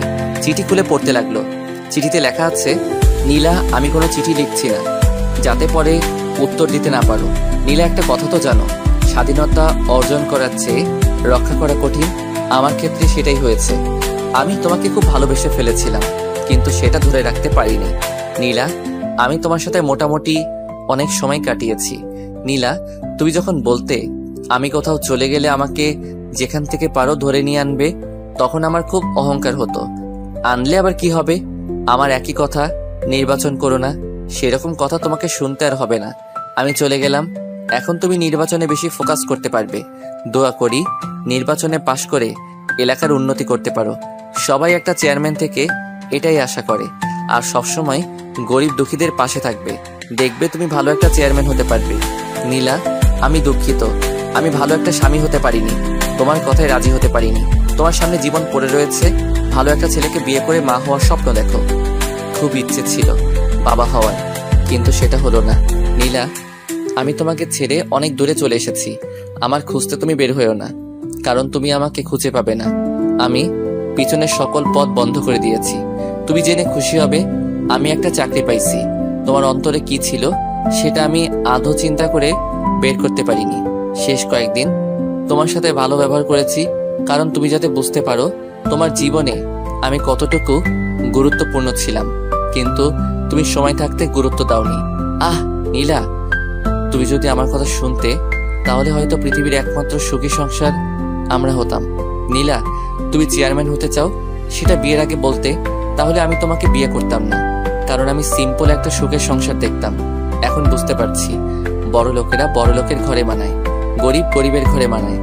বড় লোক যখন গরিবের ঘরে যায় তখন শুরু হয় সমস্যা। সেটা হয়েছে তোমার আর আমার মাঝে। তুমি দেখতে বড় হওয়ার স্বপ্ন, আর আমি দেখতাম সিম্পল জীবনযাপন। তোমার স্মৃতি হিসেবে তোমার দেয়া চরগুলো থাকবে আমার সাথে। আর হ্যাঁ, অবশ্যই নামাজ পড়বে, নির্বাচনে পাশ করতে পারো সেজন্য দোয়া করবে। আমিও দোয়া করি তুমি ভালো একটা চেয়ারম্যান হও। আমাকে পাওয়ার জন্য কখনো দোয়া করবে না, কারণ আল্লাহ কারো দোয়া ফেলায় না। সবশেষে বলবো, তুমি ভালো একটা স্বামী নাও, মা হওয়ার স্বপ্ন দেখো, আর ভালো একটা চেয়ারম্যান হওয়ার চেষ্টা করো। আর তোমার বাবার দেওয়া টাকাগুলো আমার বালিশের নিচে আছে। নীলা, আমার বউ, আমার ভালোবাসা, সারা জীবন সুখে থেকো। নীলার চোখের পানি চিঠির অনেকখানি ভিজে গেছে। নীলা কি করবে বুঝতে পারছে না। এখন কেমন যেন একা একা লাগছে। আরেকবার নীলার মনে হচ্ছে ভালোই হয়েছে, খালি খালি সারাক্ষণ ঘ্যাং ঘ্যাং করতো। নীলা আস্তে আস্তে চোখের পানি মুছলো, বিছানায় এলিয়ে চিন্তা করতে লাগলো। বালিশের নিচে হাত দিয়ে দেখে টাকা, অনেক টাকা। নীলার কেমন যেন ভয় ভয় করছে। নীলা একা এই বাসায় থাকতে পারবে না। মুরাদ বলছে চাকরি পেয়েছে, কোথায় পেয়েছে সেটা জানতে হবে। সেটা জানতে পারলে তার ঠিকানা বের করা যাবে। নীলা পুরো ফ্ল্যাট খুঁজলো, এরকম কিছুই পেল না। নীলার মনে হলো কে জানি দরজায় টোকা দিচ্ছে। খুলে দেখে জ্যোৎস্না। জ্যোৎস্নাকে দেখে নীলা হাউ মাউ করে কেঁদে উঠলো আর জ্যোৎস্নাকে জড়িয়ে ধরলো। জ্যোৎস্না বলল, নীলা, কাঁদছস কেন? আর মুরাদ কোথায়? চলে গেছে আমাকে ছেড়ে। সেটা তোর জন্য আরো ভালো হয়েছে। এখন শান্তি মতো তুই নির্বাচন করতে পারবি, আর তোকে কেউ বাধা দিবে না। না না, এ হতে পারে না। সেজন্য মুরাদ আমাকে ছেড়ে চলে যাবে? আমি তোকে আগেই বলেছি, মুরাদের কথা মতো চল। কিন্তু সে চলে যাবে কেন? তুই তার কথা 16 কানা শুনুস নাই। তুই যদি তার কথা মতো চলতি, তোর জায়গায় যদি আমি থাকতাম তাহলে আমি কোনো কথার অবাধ্য হতাম না। এখন আমি কি করব? তাকে ছাড়া কিভাবে থাকবো? তোর যেটা প্রাপ্য তুই সেটাই পাইছস। তাকে আমি ভালোবাসি। এমন ছেলেও পাওয়া যায় বইয়ের কারণে বাড়ি থেকে চলে যায়। আমি তাকে ছাড়া থাকতে পারবো না। তাকে আমি অনেক কষ্ট দিয়েছি। আল্লাহ, তুমি তাকে আমার কাছে ফিরিয়ে দাও। শোন, সে মনে হয় আর আসবে না। তুই এখানে থাকতে পারবি না। ঘন্টা 3 আগে আমার কাছে মুরাদ গিয়েছিল, তারপর এই কাগজটা আমার কাছে দিয়ে যায়। কাগজে কি আছে শুনবি? বলো। জ্যোৎস্না আপু, তুমি আমার একটা কাজ করে দিও। আমি চলে যাচ্ছি নীলাকে ছেড়ে। নীলা তো এখানে একা থাকতে পারবে না, আর যদি থাকে তাহলে বলবেন কাউকে সাথে নিয়ে থাকতে, কারণ রাতে বুঝতে পারবে রাতটা তার জন্য কতটা নিষ্ঠুর। নীলা যদি চলে যায় তাহলে ফার্নিচার গুলো নিচের দেওয়া ঠিকানায় পাঠিয়ে দিয়েন। আর কিছু টাকা আছে। না, আমি এখানেই থাকবো। শেষমেশ আমি এই ঘরটা নিয়ে আমি বেঁচে থাকতে চাই। আমি শিওর মুরাদ আমাকে অনেক ভালোবাসে। সে একদিন ফিরে আসবে, সে একদিন ফিরে আসবে। সেটা তোর কপাল। তার আগে তোকে নির্বাচন থেকে বেরিয়ে আসতে হবে। তোর বিয়ের আর কয়দিন আছে? আর 13 দিন। এখন থেকে নিয়ে বাকি দিনগুলো তুই আমার সাথে থাকবি রাতে। ওকে, পরে দেখি। আমি যাই, মনে হয় মা ডাকছে। একটু পর একেবারে চলে আসিস। ওকে। জ্যোৎস্না চলে গেলে নীলা ফুপিয়ে কাঁদতে লাগলো। ভাগ্যের জোরে অফিসের পাশে একটা ব্যাচেলর ফ্ল্যাট পেয়ে যাই, সেখানে উঠি। ভাবলাম আজ সবকিছু সমাপ্তি হলো। নীলাকে ভালো লাগতো, কিন্তু নীলার নির্বাচন ভালো লাগতো না। আমি যে রুমে সিট নিলাম সেই রুমে আরো 2 জন আছে। তারা 2 জন চাকরিজীবী, তাই আমাদের ফাইজলামো করার কোনো প্রশ্নই আসে না। যাই হোক, পরদিন সকালে অফিসে গেলাম। আমার মুখ থেকে হাসি নামক শব্দটি উধাও হয়ে গেছে। অধিকাংশ সময় আমি নীলাকে নিয়ে চিন্তা করি। ফেলে এসেছি, আবার কোনো ভুল করিনি তো? যদি কোনো অঘটন ঘটিয়ে ফেলে? কিছু ভালো লাগছে না। অফিসে কত মানুষ হাসাহাসি করে, আমি সারাক্ষণ আমার কাজ নিয়ে ব্যস্ত থাকি। সারাক্ষণ নীলার মুখটা সামনে ভাসে। অফিসের ম্যানেজার সবাইকে ডাক দিল, আমিও গেলাম। আমি গিয়ে পিছনে এক কোণায় দাঁড়িয়ে রইলাম। এক একজনকে এক এক কাজ দিয়ে বিদায় করছে ম্যাডাম। সবার পরে আমার সিরিয়াল আসলো। মেয়েটা আমার থেকে মনে হয় 3 বছরের ছোট। ছোট হলে কি হবে, বস তো বসই, আমাকে আমার কাজ দিলে আমিও চলে আসি। অফিসে কত মেয়ে, সারাক্ষণ নীলার কথা মনে পড়ে।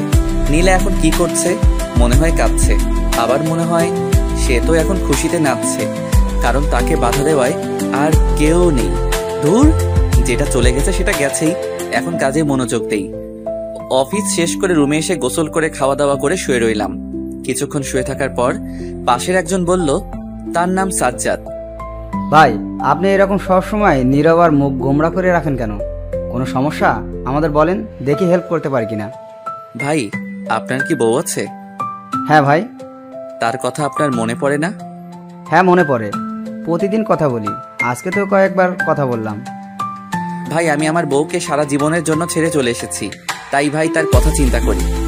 কেন ভাই, আপনি আপনার বউকে ছেড়ে চলে এসেছেন? ভাই, শখের বসে এক সিনিয়র আপুকে বিয়ে করেছিলাম। বিয়ের পর তার কথা আমি শুনতাম, কিন্তু সে আমার কথা শুনতো না, তাই ছেড়ে চলে এসেছি। Very interesting. আমরা দেখি যত কম বয়সী মেয়ে আর তুমি কি না সিনিয়র আপুকে বিয়ে করো? থাক ভাই, যা হওয়ার হয়ে গেছে, এখন সামনে ফোকাস করেন, দেখবেন আরো ভালো মেয়ে কপালে আসবে। আমি পড়তে বসলাম, কারণ আমাকে ভার্সিটি শেষ করতে হবে। এটা বেসরকারি, যে কোনো সময় চাকরি চলে যেতে পারে। পরদিন অফিসে গেলাম, সারাদিন অফিস করলাম, কারোর সাথে কথা বলিনি। সবাই টিফিন করে আর আমি নীলার কথা চিন্তা করি। সে কি এখনো ঠিক আছে নাকি? আমি নেই বলে কারোর সাথে কামে লিপ্ত হয়েছে? না না, নীলা এরকম মেয়েই না। ভাবলাম নীলাকে একটা নজর দেখে আসবো, আগামীকালই যাব। অফিস শেষ করে চলে আসব। এক লোক এসে খবর দিল ম্যানেজার ডাকছে। আমি অফিসে গেলাম। ম্যাডামকে দেখে আমার মেজাজ গরম হয়ে যায়। ম্যাডাম, এটা কোনো কাপড় পরলো? একটা টাইট জিন্স আর টাইট শার্ট, ঠোঁটে লিপস্টিকে ভরা, চুলগুলো মাথায় পাহাড় করে রেখেছে। আমি লজ্জায় মাথা নিচু করে দাঁড়িয়ে রইলাম। নীলাকে আমি জিন্স অবস্থায় 2 দিন দেখেছি, তারপরেও প্রথম আর সবসময় নর্মাল পোশাক পরতো, যার কারণে নীলাকে আমার অনেক ভালো লাগতো। আর শাড়ি পরা অবস্থায় দেখলে মনে হতো, রিয়ান ভাইয়ের কথাটা, কোন গ্রহ থেকে এসেছো তুমি, যেখানে শুধু রূপের চর্চা করা হয়। এখন নীলার শাড়ি পরা মুখটা মনে হলে শরীরে কাঁপুনি দিয়ে ওঠে। বসেন। আমি মাথা নিচু করে চেয়ারে বসলাম। আবার বলল, মুরাদ ভাই, এখানে কি আপনার কোনো কাজ করতে অসুবিধা হচ্ছে? না। তাহলে সব সময় এমন মন মারা হয়ে থাকেন কেন? 2 দিন একেবারে বেশি। আমার মতে এই অফিসে আসার পর একমাত্র আমার সাথে আপনি কথা বলেছেন। কেন, কারণ জানতে পারি? না, আমি শুধু আমার কাজ করব। এমন মানুষ হয়? আপনার বাড়িতে দেখলাম আপনি বিবাহিত। আপনার ওয়াইফের সাথে কোনো সমস্যা হয়েছে? সেরকমই ধরতে পারেন। এটা কোনো সমস্যা হলো? সেজন্য আপনি যাওয়ার সময় তার সবচেয়ে বেশি পছন্দের জিনিসটা নিয়ে যাবেন, দেখবেন সব ঠিক হয়ে যাবে। আমি চলে আসলাম। হিসেব করে দেখলাম নির্বাচনের আর মাত্র কয়েকদিন বাকি। পরদিন অফিস বন্ধ, তাই সময় করে রাতে এলাকায় আসলাম, যাতে কেউ না চিনতে পারে। শীতের রাত, মুখে মাফলার জ্যাকেট বেঁধে, সাথে মাথায় ক্যাপ দিয়ে রাস্তায় হাঁটছি। হাঁটতে হাঁটতে বাসার সামনে গেলাম। বাসার নিচে দাঁড়িয়ে আর চোখে বেলকনিতে তাকাচ্ছি। দেখি বাতি জ্বালানো, তার মানে নীলা এখানেই আছে। সে কি কাঁদছে নাকি হাসছে সেটা যদি দেখে যেতে পারতাম। অপেক্ষা করি, যদি বেলকনিতে আসে। বেশি অপেক্ষা করতে হলো না, না চাওয়ার চেয়ে বেশি পেয়ে গেলাম, যেটা দেখে নীলার আসল মুখোশ উন্মোচন হয়ে গেল। দেখি 3 জন ছেলে আর 4 জন মেয়ের সাথে নীলা হাসতে হাসতে বের হচ্ছে, যেটা দেখার জন্য আমি মোটেও প্রস্তুত ছিলাম না। আমি ভাবলাম আমার ধারণা সব ভুল। আমি ভাবছিলাম নীলা বোধহয় মন খারাপ করে বসে আছে, কিন্তু না, নীলা নীলার মতো নির্বাচনের কাজ করছে। থাকুক সে তার নির্বাচন নিয়ে, আমি থাকি আমার মতো। আর নীলার চিন্তা মাথায় আনবো না, এলাকার নাম মুখে নিব না। আমি মন খারাপ করে বাসায় চলে আসলাম। সারা রাত ঘুম নাই, কি করব? আমি নীলাকে ছেড়ে চলে আসলাম, অথচ আমি বেশি কষ্ট পাচ্ছি। আর এদিকে নীলা খুশিতে শেষ। শখের বসে গিয়েছিলাম সিনিয়র মেয়েকে বিয়ে করতে, আবার সে বলে এলাকার ডন। এমন ফালতু মেয়ে আমার কপালে জুটলো। সে বলে আমার বউ। দূর, ঘুমাই। এসব চিন্তা করতে করতে কখন যে ঘুমিয়ে যাই। এদিকে নীলা কাঁদতে কাঁদতে চোখ ফুলিয়ে ফেলেছে, কারণ মুরাদকে ছাড়া নীলার এক মুহূর্ত ভালো লাগে না। সারাদিন ঘরে নীলা একা, কিছু ভালো লাগে না, খাওয়া দাওয়া ঠিক মতো করে না। এখন নীলা মুরাদের অভাব হাড়ে হাড়ে টের পাচ্ছে। 2 দিন ধরে নীলা নির্বাচনের কোনো কাজে যাচ্ছে না, কারণ তার মন ভালো না। কি বলবে গিয়ে নীলা? ওই দিন রাতে নীলাকে তার সাথে লোকেরা দাওয়াত দিল। নীলা বলে দিয়েছে আসতে পারবে না, কিন্তু হলো কি, রাতে কয়েকজন বাসায় এসে হাজির। তাদের জোড়াজড়িতে নীলা তাদের সাথে গেল। সেখান থেকে এসে জ্যোৎস্নাকে কল দিল। জ্যোৎস্না আসলো। রাতে জ্যোৎস্নার সাথে ঘুমাই। 2 জন শোয়ার পর জ্যোৎস্না বলল, এসব তুই ছাড়বি? এসব ছাড়লে দেখ মুরাদ তোর কাছে ফিরেও আসতে পারে। সত্যি মুরাদ আবার আমার কাছে ফিরে আসবে? যখন শুনবে তুই আর নির্বাচনে দাঁড়াচ্ছিস না, তখন বুঝতে পারবে তুই মুরাদের কথা শুনছস। কি করে বুঝবো? সে কি এই দেশে আছে নাকি নাকি নতুন বিয়া করে ফেলছে? এই বলে নীলা কেঁদে দিল। নীলা, কাঁদিস না, তার জন্য দোয়া করবেন, সে যেন ভালো থাকে। দেখবি একদিন ঠিকই আল্লাহ তোদের দুজনকে মিলিয়ে দেবে। নীলা ফুপিয়ে ফুপিয়ে কাঁদছে আর মোবাইল থেকে ছবি বের করে মুরাদকে দেখছে। এসব দেখতে দেখতে কখন যে ঘুমিয়ে যায়। সকালে উঠে নীলা নামাজ পড়ে আল্লাহর কাছে অনেক কান্নাকাটি করে মুরাদকে ফিরিয়ে দেওয়ার জন্য। আমি পরদিন অফিসে যাই। গতকাল থেকে আজকে আমার মনটা বেশি খারাপ। অফিস শেষ করে চলে আসব, একজন এসে বলে গেল, ম্যাডাম ডাকছে। আমি ম্যাডামের অফিসে গিয়ে মাথা নিচু করে দাঁড়িয়ে রইলাম। বললাম, বসেন। আমি আস্তে আস্তে বসলাম। এখন আপনি আমার সামনে হাসি দেবেন। পারবো না। দেন বলছি, দেন, না হলে আপনার চাকরি নট। আমি হাসি দেওয়ার চেষ্টা করলাম, কিন্তু হাসির বদলে ফুপিয়ে ফুপিয়ে কান্না শুরু করলাম। এটা কি হলো? আমি বললাম হাসতে আর আপনি কিনা কাঁদছেন। প্লিজ কাঁদবেন না। এই নিন টিস্যু। টিস্যু নিয়ে আমি চোখ মুছলাম। ম্যাডাম বলল, এক্স্যাক্টলি আপনার সমস্যা কি আপনি আমাকে খুলে বলবেন? হুম। আপনার ওয়াইফ কি মারা গেছেন? না, তবে বেঁচে থেকেও আমার সাথে নেই। আমি বুঝেছি। যান, আপনাকে কিছুদিন ছুটি দিলাম, বউকে নিয়ে কোথা থেকে ঘুরে আসেন। আমি চলে আসলাম, কিন্তু পরের দিন আমি অফিসে যাই। ম্যাডাম অবাক হয়ে যায়, কিন্তু কিছু বলল না। আমি হিসেব করলাম, নীলার নির্বাচন হতে আর সপ্তাহ 7 দিন আছে। কিছু ভালো লাগছে না, কেন জানি মন চাচ্ছে নীলাকে আরেকটা নজর দেখতে। দূর আমার বেহায়া মনে, আমি আর নীলার কথা মনে আনবো না। ভাবলাম আরেকটা বার দেখেই আসি, এটাই শেষ। পরদিন রেডি হয়ে রাতে বের হলাম। কিছুক্ষণ জার্নি করার পর এলাকায় পা রাখলাম। আমার উদ্দেশ্য বাসায় নিচে দাঁড়িয়ে তার হাসি মুখটা দেখে চলে আসবো। বাসার কাছে চলে আসলাম, এমন সময় একটা নারী চিৎকার আসছে। আমি আস্তে আস্তে হেঁটে আরো কাছে গেলাম। চিৎকার চেনা চেনা লাগছে। কাছে গিয়ে দেখি নীলা। আমার সারা শরীরে একটা হিমশীতল স্রোত বয়ে গেল।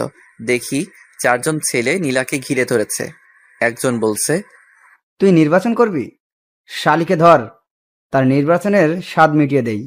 ভাবলাম তারা বিপক্ষ দলের কেউ। একজন ছেলে নীলার দিকে আগাচ্ছে।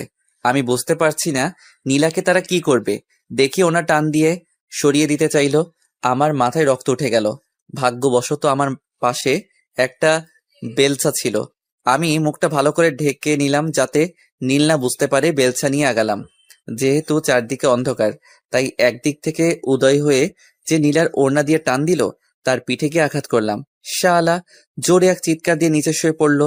আমি আবার অন্ধকারে চলে গেলাম। আমি তাদের দেখছি, কিন্তু তারা আমাকে দেখছে না। তারা সতর্ক হয়ে গেল। আমি জায়গা পরিবর্তন করে আরেকটার পিছনে গিয়ে তার পায়ে আঘাত করলাম। সেও চিৎকার করে শুয়ে পড়লো। আমি আবার অন্ধকারে চলে গেলাম। আমি আবার জায়গা পরিবর্তন করে আরেকটার পিছনে গিয়ে তার ঘাড়ে আঘাত করলাম। সেও শুয়ে চিৎকার করতে লাগলো, ও মা গো, ও মা, ও মা গো। আমার অন্ধকারে চলে গেলাম। আমি অন্ধকারে চলে গেলাম। যেহেতু শীতের রাত, কুয়াশা কিছুই দেখা যায় না। আবার রাত। আরেক হালা চিৎকার করে বলছে, শালা কে রে তুই? সাহস থাকলে সামনে আয়। আমি আস্তে আস্তে পা টিপে তার পিছনে গিয়ে দাঁড়ালাম। শেষমেশ সে বুঝতে পারে, কিন্তু ততক্ষণে আমার হাত রেডি। সে ঘুরে আর আমি তার কানে নিচে নরম জায়গায় ঘুষি চালালাম। সে দাঁড়ানো থেকে অজ্ঞান হয়ে ডাইরেক্ট রাস্তায় পড়লো। একজনকেও মাথায় আঘাত করলাম না, যদি মারা যায়। আমি আবার অন্ধকারে চলে গেলাম। বাকি 3 জন তাকে উঠিয়ে দৌড়। তারা চলে গেলে আমি নীলার সামনে প্রকাশ হলাম। তার সামনে বেলচা ঢিল দিয়ে রাস্তায় ফেলে ঘুরিয়ে উল্টো হয়ে হাঁটা ধরলাম। কিন্তু নীলার চালাক চোখ আমাকে চিনতে পারে। নীলা আমাকে ডাক দিল, মুরাদ, মুরাদ। এবার অনেক জোরে, কিন্তু আমি আমার মতো হাঁটছি। নীলা কাঁদে আর ডেকেই যাচ্ছে, মুরাদ, মুরাদ, আমার কথা শোনো। কিন্তু আমি আমার হাঁটা থামালাম না, কারণ পিছনে ফেরার টাইম নেই। আস্তে আস্তে নীলার মুরাদ, মুরাদ ডাক মিলিয়ে গেল। আমি আমার গন্তব্যের দিকে রওনা দিলাম। মুরাদ ডাক ডেকেই যাচ্ছে নীলা, কিন্তু কে শুনে কার কথা। নীলা বাসায় এসে বিছানায় শুয়ে কাঁদতে লাগলো। কাঁদছে আর বলছে, আমি কি দোষ করছিলাম? কেন তুই আমাকে এত বড় শাস্তি দিচ্ছস? কে জানি দরজায় টোকা দিল। খুলে দেখে জ্যোৎস্না। জ্যোৎস্নাকে দেখে হাউমাউ করে কেঁদে উঠলো। বলল, মুরাদ ছিল ওটা। মুরাদ আমার কাছে আসছিল, আমাকে শয়তানগুলোর হাত থেকে রক্ষা করেছে। কোথায় সে? কই? কখন দেখছস? আমাকে বুঝিয়ে বল। আমি ডাক্তারের দোকান থেকে আসছিলাম ওষুধ নিয়ে, তখন 4 জন ছেলে আমাকে ঘিরে ধরলো। আমি জোরে জোরে চিৎকার করতে লাগলাম। তখন কোথা থেকে জানি এক ছেলে তাদের মায়ের দিল। ছেলের মায়ের সামলাতে না পেরে তারা চলে যায়। আমি ভালো করে খেয়াল করে দেখি ওটা মুরাদ। আমি কতবার যে ডাকলাম মুরাদ, মুরাদ বলে, কিন্তু সে আসলো না। আবার কাঁদা শুরু করলো নীলা। জ্যোৎস্না নীলাকে সান্ত্বনা দিতে লাগলো, দেখছস, মুরাদ সারাক্ষণ তোর উপর চোখ রাখছে, তুই ভালো করে চল। আমি যে কাঁদছি কষ্টে, সে কি শুনতে পাচ্ছে না? হয়তো। আর কাঁদিস না, ঘুমা, দেখবি সব ঠিক হয়ে যাবে। নীলা শুয়ে পড়লো। শুয়ে ভাবতে লাগলো, নীলা, মুরাদ আমার আশেপাশেই আছে। আমি যদি মুরাদের কথা মতো চলি, হয়তো মুরাদ আবার আমার কাছে ফিরে আসবে। আমি সেটাই করব। নীলা বুঝতে পারছে ঘরের মধ্যে ছেলে মানুষের কি দরকার। এখন নীলা বুঝতে পারে এসব নির্বাচন হলো ছেলে মানুষের জন্য, মেয়েদের জন্য হলো ঘর। যখন মেয়ে ছেলের জায়গায় যাই তখনই শুরু হয় ঝামেলা। আর আমি মুরাদকে ছাড়া কিছু কল্পনা করতে পারি না। মুরাদ আমার সব। এসব চিন্তা করতে করতে নীলা ঘুমিয়ে যায়। পরদিন ওঠে। এভাবে 5 দিন চলে যায়। নির্বাচনের আর 2 দিন আছে, কিন্তু মুরাদ আর আসে না। শেষমেশ নীলা নির্বাচন থেকে অব্যাহতি নেয়, কারণ তার দরকার মুরাদকে। আর নির্বাচন না করলে মুরাদ আসবে। মুরাদকে নিয়ে নীলা বাকিটা জীবন পার করে দিতে চায়। আজ 5 দিন হয়ে গেল, আমি ওই দিনের ঘটনা ভুলতে পারছি না। নীলার মুরাদ মুরাদ ডাকটা কেন জানি এখনো আমার কানে বাজছে। আমার মন বলছিল, যা গিয়ে তোর ভালোবাসাকে জড়িয়ে ধর, কিন্তু আমার পা সামনে হেঁটে চলে এসেছে।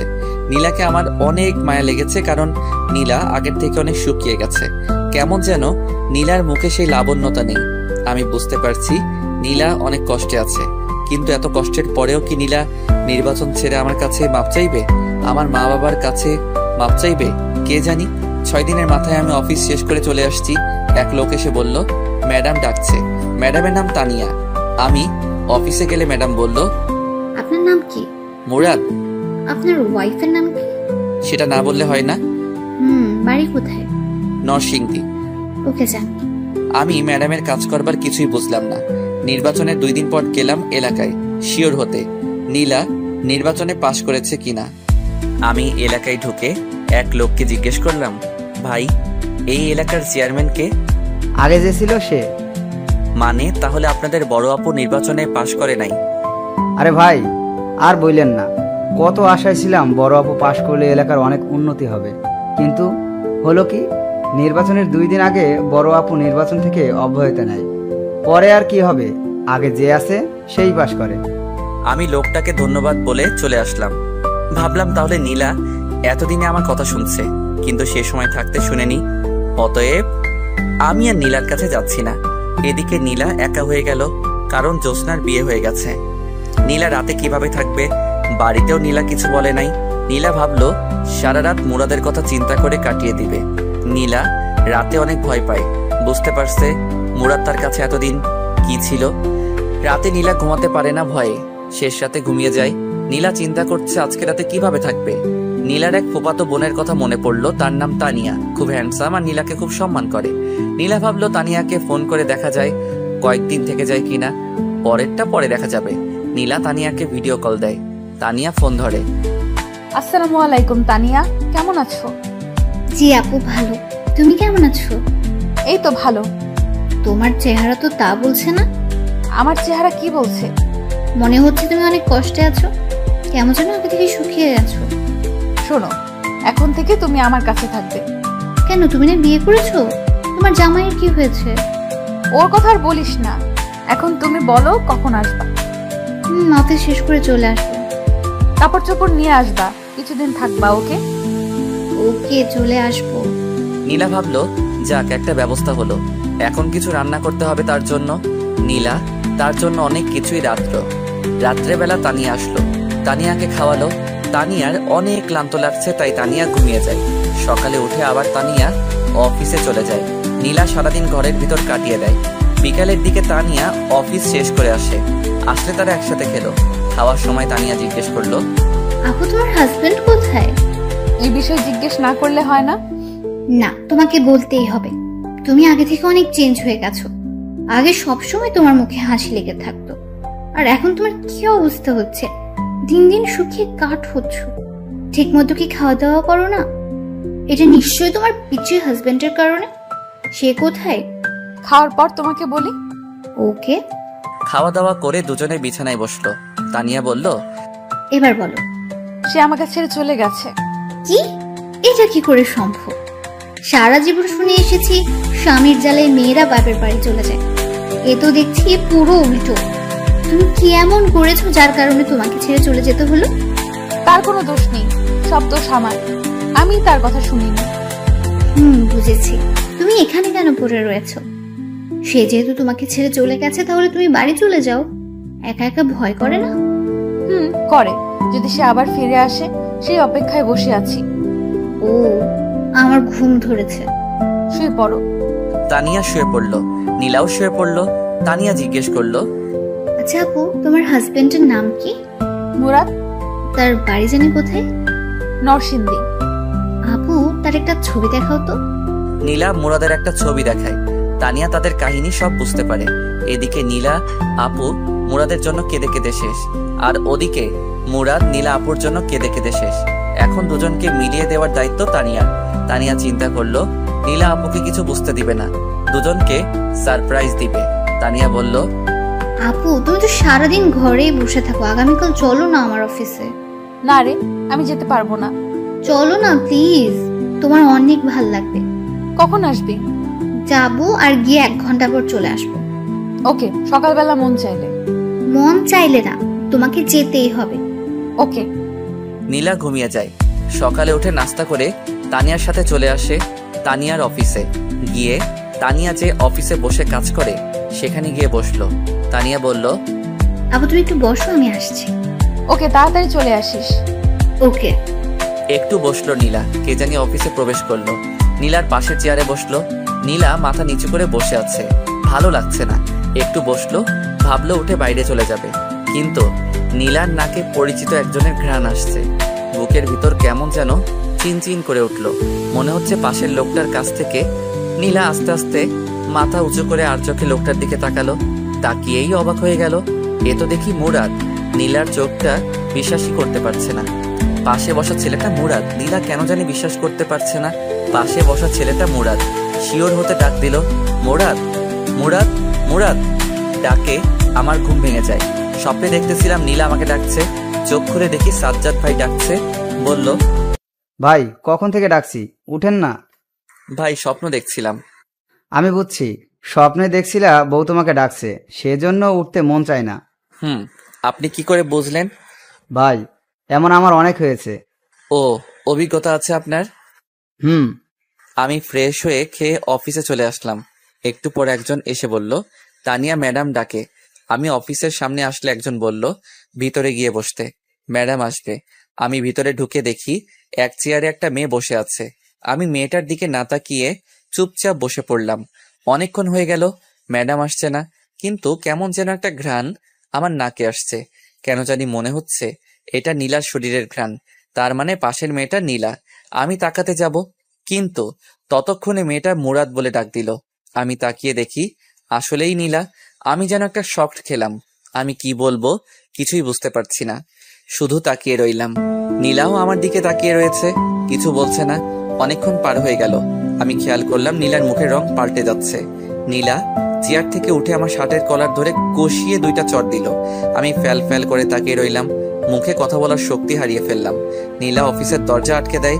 বুঝতে পারছি আজকে আমার খবর আছে। দীর্ঘ 1 মাস পর আমাকে পেয়েছে, হাতে নাতে এত সহজে আমাকে ছাড়বে না। নীলা লাফ দিয়ে আমার মাথার চুল ধরে টেনে নিচে নামালো। আমাকে নুইয়ে আমার পিঠে মারতে থাকে আর বলতে থাকে, বল, বল কেন আমাকে ছেড়ে চলে আসলি? বল, বল কেন আমাকে ছেড়ে চলে আসলি? আমি কি দোষ করছিলাম? বলছি প্লিজ আর মেরো না। তুই না আমাকে ছেড়ে চলে আসছস, তাহলে বেঁচে আসছস কেন? তোমার কারণে। মিথ্যে কথা। তাহলে এতদিন আসিস নাই কেন? কারণ তুমি আমার কথা শুনো নাই। সেই জন্য চলে আসবি তুই? পিঠে আরেকটি কিল দিয়ে আমাকে জড়িয়ে ধরলো আর কাঁদতে লাগলো। আমি বললাম, কাঁদছো কেন? এখন তো আমাকে পেয়ে গেছো। এটা তো সুখের কান্না। আমি ভাবতে পারি নাই আমি চলে যাওয়ার পর তুমি এতটা কষ্টে থাকবে। আমি ভাবছিলাম তুমি আরো হাসি খুশি ভাবে নির্বাচন কমপ্লিট করবে আর আমাকে সারা জীবনের জন্য হারাবে। আসলে তুই চলে যাওয়ার পর তোর মর্যাদা বুঝতে পারি। মুরাদ, তুই আমাকে ক্ষমা করে দে। আমি তোকে অনেক কষ্ট দিয়েছি। তুমি যদি প্রথমে আমার কথা শুনতে, তাহলে হয়তো এতটা কষ্ট করতে হতো না। তুই আমাকে আবার ছেড়ে চলে যাবি? যদি আমার কথা না শুনো। ওকে। এখন আর কেঁদো না। তোমার শরীরের কি অবস্থা? কি সুন্দর পরীর মতো ছিল আমার নীলা, এখন শুকিয়ে কি হয়েছো? তোর জন্য আমার এই অবস্থা হয়েছে। তোমার ফার্স্ট কাজ হলো আমার মা বাবার কাছে ক্ষমা চাওয়া। সরি মুরাদ, তোর মা বাবাকে আমি অনেক কষ্ট দিয়েছি। বল, কবে তোর গ্রামের বাড়িতে যাবি? সামনের সপ্তাহ। আমার গ্রাম অনেক ভালো লাগে। গিয়ে আমরা অনেকদিন থাকবো। আমি সরি, ওই দিন রাতে আমি তোমার ডাক শুনিনি। ওই দিন যদি তুই না থাকতি তাহলে হয়তো আর আমাকে পেতি না। এখন তোমাকেও আমি পেয়েছি, তুমিও আমাকে পেয়েছো, আর কোনো কষ্ট নেই। আমি আমার কপাল নীলার কপাল একসাথে করলাম। নীলার চোখে পানি, আমার চোখেও পানি। আমি নীলার মাথায় ধরে আবার আমার বুকে টেনে নিলাম। নীলাও আমাকে জড়িয়ে ধরে শক্ত করে। আবার নীলা কেঁদে দেয়। আবার যদি আমাকে ছেড়ে চলে যাস তাহলে আমাকে আর জীবন্ত পাবি না। ওকে, আমি তোমাকে ছেড়ে চলে যাব না, কিন্তু তুমি তোমাকে মারার অনুমতি দাও। তুই আমাকে মেরে ফেলিস, তবু আমাকে ছেড়ে চলে যাস না। প্রিয়জন পাশে না থাকার বেদনা আমি বুঝতে পেরেছি। এই তো লক্ষ্মী মেয়ে। আমি নীলার চোখ মুছে দিলাম, চেয়ারে বসালাম, দরজা খুলে দিলাম। একটু পর তানিয়া প্রবেশ করলো। আমি বুঝতে পারছি এসব তানিয়ার কাজ ছিল। মনে মনে তানিয়াকে অনেক ধন্যবাদ। তানিয়া এসে বলল, আপু আমাকে আর তোমার সাথে থাকতে হবে না তো? নীলা হেসে বলল, আপাতত না, সময় হলে বলবো। সময়টা কখন? একটা বাচ্চা হলে? যা শয়তান। ম্যাডাম, আপনি তো কিছুদিন আগে বলেছিলেন বউকে নিয়ে কোথাও ঘুরে আসতে। সেই ছুটিটা আমি আগামী সপ্তাহ চাই। মুরাদ ভাই, এটা কিন্তু ঠিক না। দিয়ে দিস না। আগামী সপ্তাহ কিন্তু, এখন না। যান, এখন মন দিয়ে কাজ করেন। আমি চলে আসলাম। আমি অফিস শেষ করে নীলাকে নিয়ে শপিং মলে গিয়ে তার জন্য বোরকা কিনলাম। সেখান থেকে বোরকা পরিয়ে আমার মেসে গেলাম। গিয়ে নীলাকে সাজ্জাদ ভাইয়ের সাথে পরিচয় করিয়ে দিলাম। সাজ্জাদ ভাই নীলাকে কতগুলো উপদেশ দিয়ে দেয়। আমি আমার জরুরি জিনিসপত্র নিয়ে বাসায় আসলাম। নীলাকে বোরকা অবস্থায় আরো বেশি সুন্দরী লাগে। নীলাকে বললাম বোরকা পরে ঘর থেকে বের হতে, আর আগের সবকিছু ভুলে যেতে, সামনে ফোকাস করতে। সে আমার কথায় সায় দেয়। বাসায় আসলে নীলা আমাকে রান্না করে খাবার দেয়। আমি খেয়ে দিয়ে আমি রুমটা গোছালাম যেভাবে আগের মতো ছিল। আমি রাতে নীলা বিছানায় শুইলাম। যেহেতু অনেক দিন পর, তাই নীলাকে শরীরে ধরতে কেমন যেন লজ্জা লাগে। আমি ঘুমিয়ে গেলাম। সকালে সব লজ্জা চলে যায়। দেখি নীলা আমাকে জড়িয়ে ধরে ঘুমাচ্ছে। তার মিষ্টি মুখটা আমার দিকে তাকিয়ে আছে। আমি নীলাকে ডাক দিলে সে উঠে ফ্রেশ হয়ে রান্না করে। আমি খাওয়া দাওয়া করে অফিসে চলে গেলাম। অফিস থেকে এসে দেখি নীলা একটা গোলাপি কালার শাড়ি পরেছে, যেটা দেখে আমার মাথা এমনি ঠিক নেই, তাও আবার তার শরীর থেকে মিষ্টি একটা গন্ধ আসছে, আর তার একাংশ দেখা যাচ্ছে। আমি কোনো চিন্তা না করে তার কোমরে ধরে তাকে টান দিয়ে বুকে আনলাম। তার মিষ্টি গোলাপি ঠোঁটে চুমুর প্রলেপ এঁকে দিলাম অনেকক্ষণ। নীলা আমাকে টেনে নিয়ে বিছানায় ধাক্কা দিয়ে ফেলে দেয় আর বলে, তুই না আমাকে অন্য একটা জগৎ থেকে ঘুরিয়ে নিয়ে আসবি? আমার শরীর আনচান সেখানে যাওয়ার জন্য। আমি বুঝতে পারছি নীলা কিসের কথা বলছে। আমি এতদিন সেটার জন্য অপেক্ষা করছি। আমি নিশার ঘাড়ে চুমু খেতে থাকি। আমি আস্তে আস্তে নিচে, বাকি কাজটুকু নীলা সেরে ফেলে। ভাবলাম এত ফেতনার ভিতরেও নীলা নিজেকে সম্পূর্ণ ঠিক রেখেছে। আমরা সন্ধ্যার সময় শুইলাম, উঠলাম। পরের দিন সকালে নীলা বলল, এই জিনিসটা এত মজা, এত সুখ আগে যদি জানতাম তাহলে আমি তোর কথার কখনো অবাধ্য হতাম না। আমি আরো 10 বছর আগে বিয়ে করে ফেলতাম। তখন কিন্তু তুমি আমাকে পেতে না। তা ঠিক। এখন বলো কি খাবে? সেটাও বলে দিতে হবে? না, এখন না।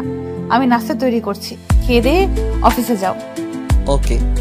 আমি অফিসে চলে আসি। পরের সপ্তাহ আমরা গ্রামের বাড়ি আসি। সেখানে 1 সপ্তাহ থাকি। নীলা মা বাবার পায়ে ধরে মাপ চায়। নীলাকে ক্ষমা করে দেয়। সপ্তাহে একটা পরীক্ষা, তাই ভার্সিটি পরীক্ষা দিয়ে শেষ করলাম। আরো ভালো কোম্পানিতে চাকরির আবেদন করলাম। কিন্তু তানিয়ার রিকোয়েস্টে সেই অফিস থেকে গেলাম। কিন্তু আমার প্রমোশন হয়।